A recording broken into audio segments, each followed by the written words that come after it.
Assalamualaikum Sobat Tani maupun penonton channel Wil Jogja Farm. Nah, untuk kali ini saya mau bikin pupuk organik cair atau biasa disebut POC ya teman-teman. Jadi apa saja bahan-bahannya dan bagaimana cara pembuatannya, mari silahkan simak untuk video kali ini. Nah, selain pupuk berbahan kimia, saya juga harus mengkolaborasikan dengan pupuk-pupuk yang bersifat organik, yang ramah lingkungan dan manfaatnya juga sangat banyak buat tanaman juga, dan beberapa kelebihan daripada pupuk-pupuk kimia. Jadi kita urutkan saja bahan-bahan yang kita perlukan buat pembuatan pupuk organik sendiri teman-teman. Jadi ini kemarin sudah saya larutkan juga. Ini kohai kambing yang sudah lapuk ya. Saya kasih ini pembungkus, ini bakor biasanya. Ya tidak ampasnya tidak keluar ya. Jadi yang kita perlukan hanya saringan aja ini air. Dan airnya ini juga dari itu teman-teman. Sebagian tadi dari air cucian beras. Untuk bahan selanjutnya kita pakai ini teman-teman. Ini limbah semangka. Nah ini, ya ini terlihat. Nah ini sangat banyak gelembung-gelembungnya ya, gasnya ya. Nah, kenapa saya pakai semangka? Karena semangka sendiri mengandung mikrobakteri ya teman-teman. Jadi tidak semua berbahan organik yang sudah busuk, buah-buahan itu bagus buat pembuatan pupuk. Itu tidak semuanya ya teman-teman, tergantung kita mau membuat yang kandungan seperti apa yang dibutuhkan sesuai selera kita, terutama untuk vitamin yang dikandungnya ya teman-teman. Kadang ada buah-buahan, monggo mau pakai kulit buah ataupun buah busuk ataupun sayuran apapun bisa, tapi tidak semua mengandung nutrisi yang bagus. Misalkan yang berbau-bau asam kayak jeruk dan lain-lain teman-teman, itu kalau kita campur ke dalam racikan ini sebenarnya tidak baik, karena asam sendiri tidak bagus buat bakteri, pertumbuhan bakteri. Nah, untuk bahan selanjutnya kita pakai cangkang telur ya teman-teman. Mau dapat dari manapun monggo. Kalau saya ini kemarin dapat channel dari penjual nasi goreng ya, jadi kita kumpulkan tiap hari. Untuk kandungan sendiri, kandungan dari cangkang telur mengandung unsur kalsium teman-teman.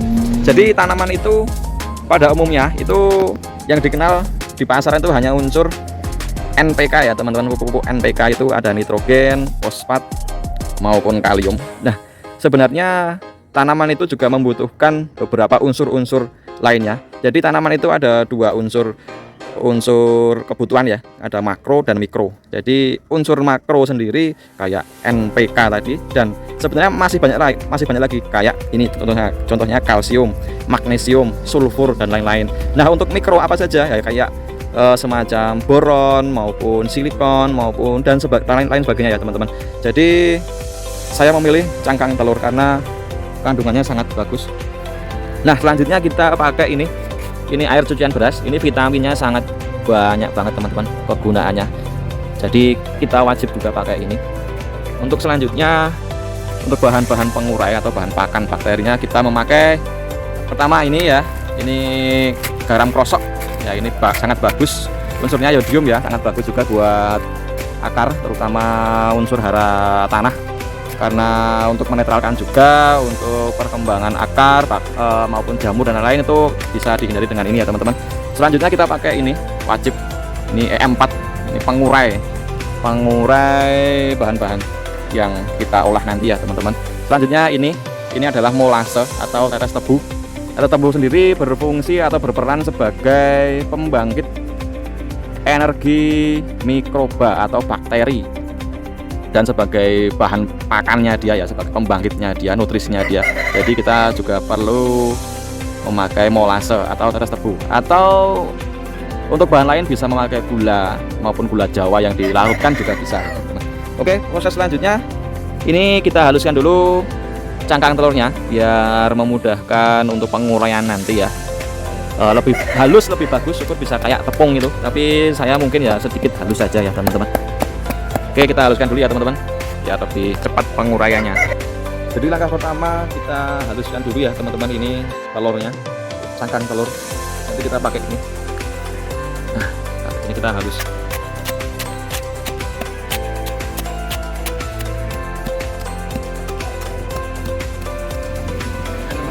Kita campur. Untuk komposisinya ini ada air dulu ya buat melarutkan M4 dan molasenya. Takarannya kita pakai ya kurang lebih 200 ml per botolnya, ini 200 ml untuk kapasitas 200 liter. Jadi perbandingannya sekitar 0,1%-nya saja ya dari jumlah tong di situ.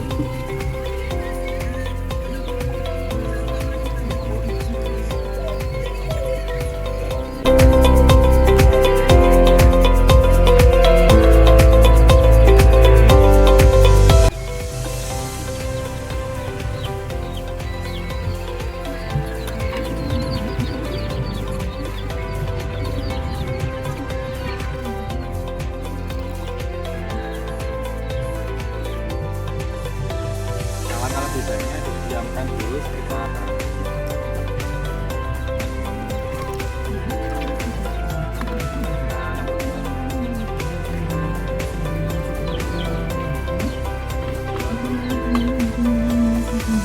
ini yang kemarin kompos dari semangka ya, untuk sumber mikrobakterinya.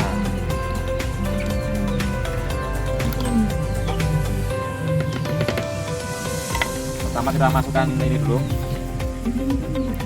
cangkang telur.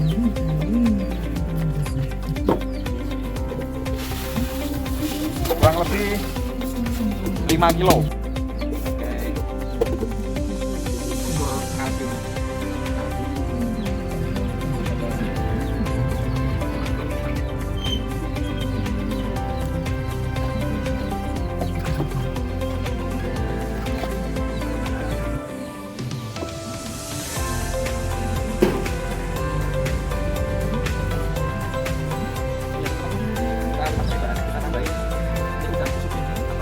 Juga boleh ya, sebagai penguat P.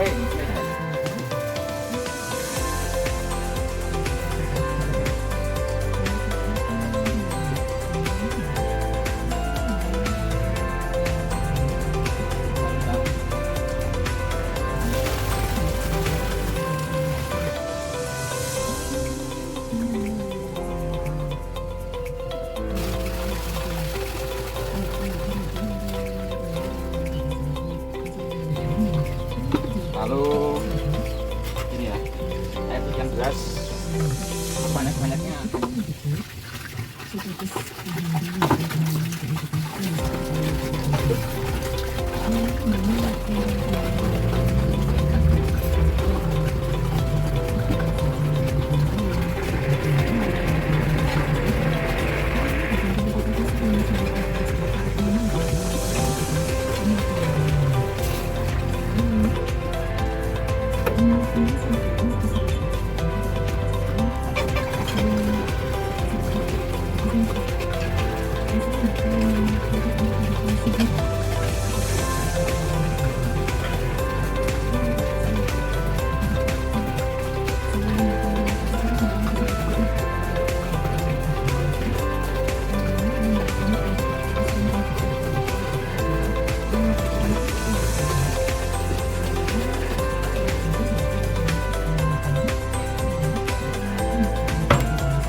Ini berhubung masih kurang ya, masih kurang, kita tambahkan air nggak apa-apa.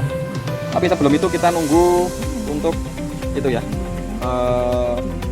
pemurainya, M4-nya sama molasenya sekitar 10 menit lagi. Ya oke, kita sudah nunggu 10 menit kurang lebih ya. Langsung campurkan saja ke M4-nya sama molasenya.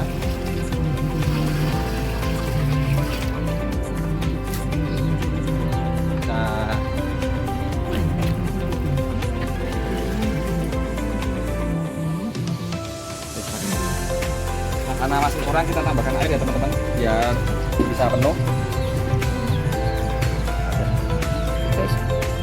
Maaf teman-teman, garamnya lupa. kita langsung masukkan saja kurang lebih 1 kilo garam rosok.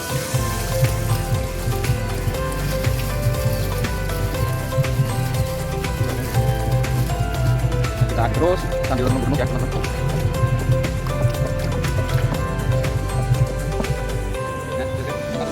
Sudah penuh ya, kita aduk juga sampai merata. Selanjutnya kita sungkup biar mikroba dan terlain nanti kita aduk sampai menggelembung ya, kita harus buka dulu ya untuk menghindari atau mengurangi